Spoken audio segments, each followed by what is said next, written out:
are going to decide where people live. You need to realize that there are more children attending segregated schools in the United States today than there were previous to Brown versus Board of Education, and that's a fact. You need to realize that it is not the intent of white people to let this situation change in favor of anyone but themselves. And right now, white people are really frightened.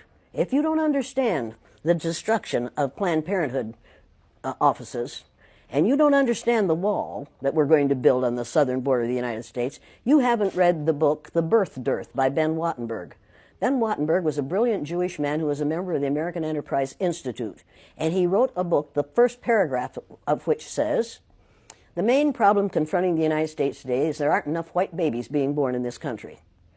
He was an advisor to presidents of the United States. He wrote the book in 1987.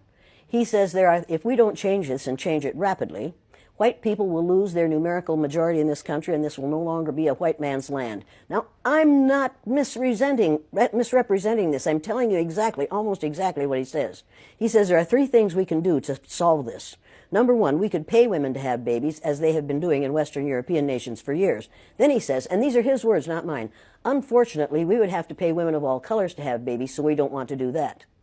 He says the second thing we could do is increase the number of legal immigrants that are allowed into this country every year. Then once again he says, unfortunately, the vast majority of those wanting to come to this country today are people of color, so we don't want to do that. The third thing he says, and women had better pay attention to this, 60% of the fetuses that are aborted every year are white. If we could keep that 60% alive, that would solve our birth dearth. Does that sound like racism to you? And if it doesn't, I want to know why it doesn't. If it doesn't, you don't understand what racism is. And I think it does. When we close Planned Parenthood clinics because we think they're there only for abortion, we need to take another look. They are used for many, many, many things, and many women need the things that they can get from Planned Parenthood clinics. But we are willing to do away with all that good to avoid allowing white women to have control of their own bodies.